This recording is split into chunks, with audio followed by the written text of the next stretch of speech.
बहुत बहुत धन्यवाद आप सबको। आप सबके संज्ञान में बातें हैं कि सरकार ने इस समय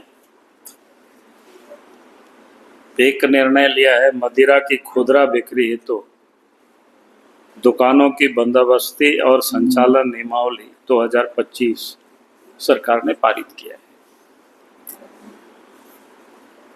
और मैं ये मानता हूँ कि हेमंत सोरेन के नेतृत्व में संभवतः या तीसरी दफे ये नीति बना रही है, लागू कर रही है, पारित कर रही है। तो ये तीसरी दफा भी घोटाला का ही एक प्रकार से एक स्क्रिप्ट तैयार की जा रही है।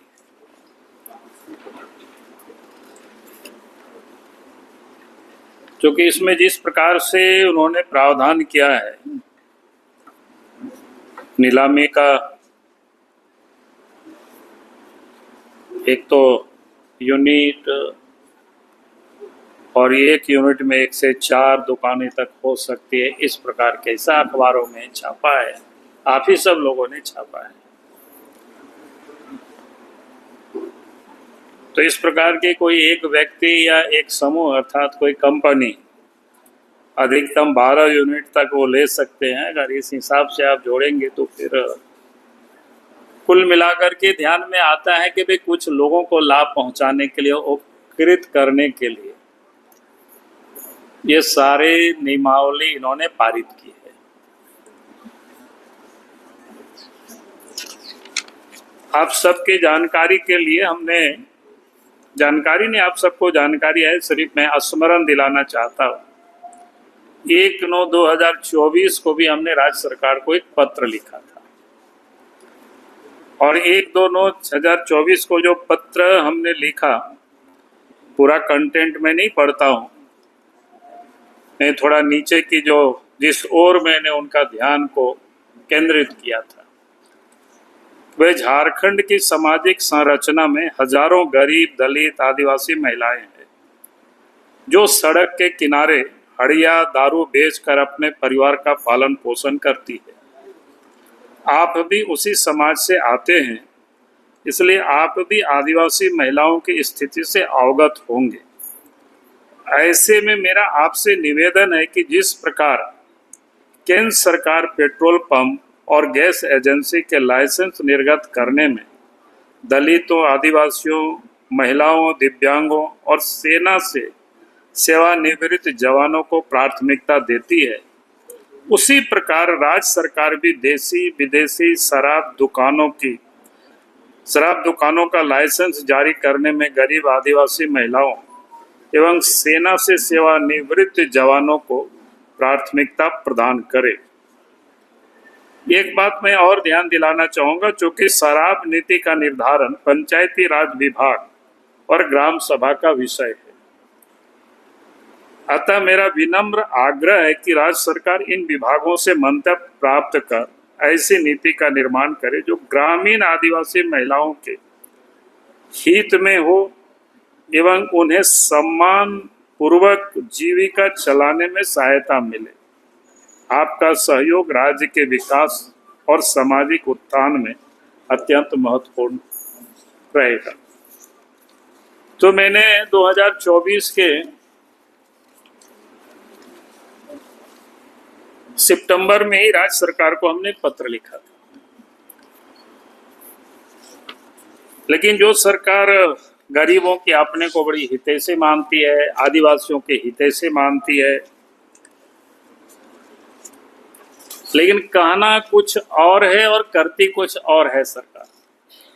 इसलिए मैं फिर से सरकार से मांग करता हूं, भाई सरकार रोजगार देने की यह दिखावा नहीं करे, बल्कि रोजगार देने के लिए काम भी सरकार करे,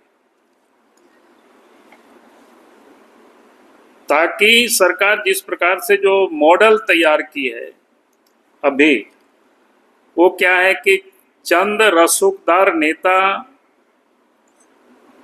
नेताओं के करीबी व्यापारी लाभ उठा पाएंगे। बेरोजगार युवा, छोटे उद्यमी और ग्रामीणों के लिए इसमें कहीं कोई जगह नहीं है। आज तो नहीं, लेकिन मैं बता सकता हूं किन किन लोगों को लाभ पहुंचाने के लिए इस प्रकार की नीति बनी है। जब जरूरत पड़ेगी तो उस समय वो भी मैं बता दूंगा, लेकिन जितना मैं जानता हूं, इसलिए हम मांग करते हैं राज्य सरकार से, ये सबसे महत्वपूर्ण है कि एक तो दुकान की वो नीलामी करे, अच्छी बात है। एक व्यक्ति एक दुकान, यही होना चाहिए नियम।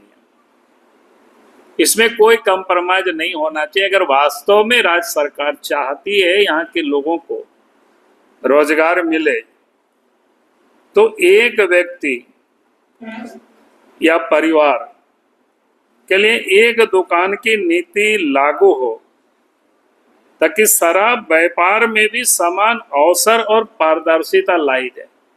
आप सबके जानकारी में भी है कि गैस वगैरह भी या पेट्रोल पंप वगैरह भी कोई एक व्यक्ति को 2-3 शायद नहीं मिलता है।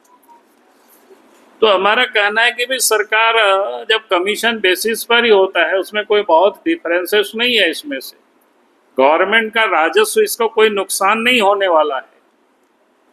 सिर्फ सरकार इसको ये नीति बनावे, क्योंकि राज्य के अंदर में आप सबके जानकारी में है कि खुदरा दुकान 1453 है। आगे बढ़ भी सकता है सरकार की, जैसे अखबारों में मैंने देखा है संकल्प को। तो एक व्यक्ति एक दुकान, यही नियम होना चाहिए। दूसरा हमने कहा कि जो व्यक्ति लाइसेंस ले वही दुकान भी चलावे।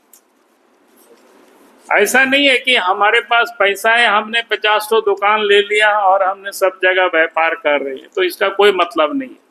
सरकार को ये सुनिश्चित करना चाहिए भाई एक लाइसेंस उन्हीं को दे जो दुकान चलाती है। अभी वो क्या है कि चंद रसूखदार नेताओं के करीबी व्यापारी लाभ उठा पाएंगे। बेरोजगार युवा, छोटे उद्यमी और ग्रामीणों के लिए इसमें कहीं कोई जगह नहीं है। आज तो नहीं, लेकिन मैं बता सकता हूं किन किन लोगों को लाभ पहुंचाने के लिए इस प्रकार की नीति बनी है। जब जरूरत पड़ेगी तो उस समय वो भी मैं बता दूंगा, लेकिन जितना मैं जानता हूं, इसलिए हम मांग करते हैं राज्य सरकार से, ये सबसे महत्वपूर्ण है कि एक तो दुकान की वो नीलामी करे, अच्छी बात है। एक व्यक्ति एक दुकान, यही होना चाहिए नियम। इसमें कोई कंप्रोमाइज नहीं होना चाहिए। अगर वास्तव में राज्य सरकार चाहती है यहाँ के लोगों को रोजगार मिले, तो एक व्यक्ति या परिवार के लिए एक दुकान की नीति लागू हो, ताकि शराब व्यापार में भी समान अवसर और पारदर्शिता लाई जाए। आप सबके जानकारी में भी है कि गैस वगैरह भी या पेट्रोल पंप वगैरह भी कोई एक व्यक्ति को 2-3 शायद नहीं मिलता है। तो हमारा कहना है कि भी सरकार जब कमीशन बेसिस पर ही होता है, उसमें कोई बहुत डिफरेंसेस नहीं है। इसमें से गवर्नमेंट का राजस्व, इसको कोई नुकसान नहीं होने वाला है। सिर्फ सरकार इसको ये नीति बनावे, क्योंकि राज्य के अंदर में आप सबके जानकारी में है कि खुदरा दुकान 1453 है। आगे बढ़ भी सकता है सरकार की, जैसे अखबारों में मैंने देखा है संकल्प को। तो एक व्यक्ति एक दुकान, यही नियम होना चाहिए। दूसरा हमने कहा कि जो व्यक्ति लाइसेंस ले वही दुकान भी चलावे। ऐसा नहीं है कि हमारे पास पैसा है, हमने 50 तो दुकान ले लिया और हमने सब जगह व्यापार कर रहे हैं, तो इसका कोई मतलब नहीं है। सरकार को ये सुनिश्चित करना चाहिए भाई एक लाइसेंस उन्हीं को दे जो दुकान चलाता हो या उनके परिवार के लोग चलाता हो। इतना तक तो चलेगा कि भाई परिवार के लोग चलाते भी हैं, लेकिन ये नहीं कि भाई बाबूलाल मारंडी किसी के नाम से लिया 10 तो और चला रहा है, तो मैं समझता हूँ ये बिल्कुल अपराध है और ये नहीं होने देना चाहिए सरकार को। इसलिए हमने कहा कि जो लाइसेंस ले वही दुकान भी चलावे।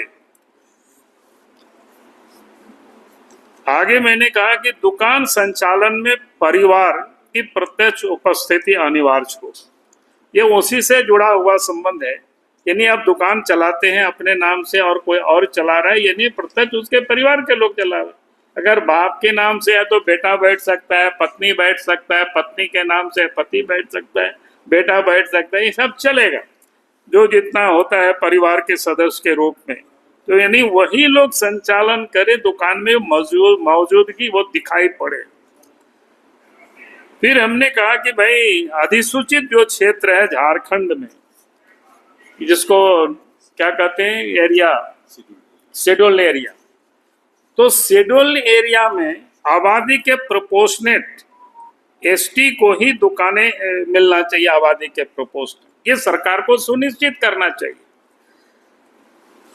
और उसके बाद ग्रामीण क्षेत्रों में जो महिलाएं दारू हड़िया सब सड़कों पर बेचती है, महिलाओं को उसमें प्राथमिकता मिलनी चाहिए। तो ये पूरे विषय है ताकि इस का उद्देश्य राजस्व के साथ साथ रोजगार भी होना चाहिए,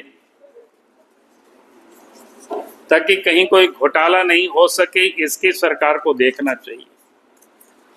और सरकार अगर ये नहीं करेगी तो निश्चित रूप से झारखंड में इस मुद्दों को लेकर के जनता की आंदोलन का उनको सामना करनी पड़ेगी सरकार को।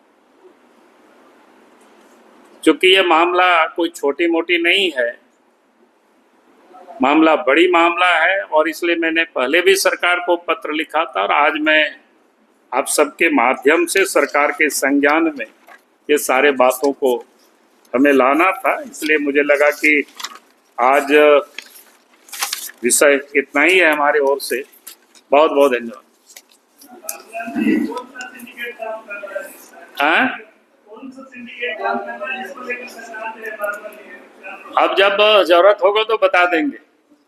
पहले भी हमने लिखा था, आप सबने देखा कि वही एजेंसी को काम मिला था।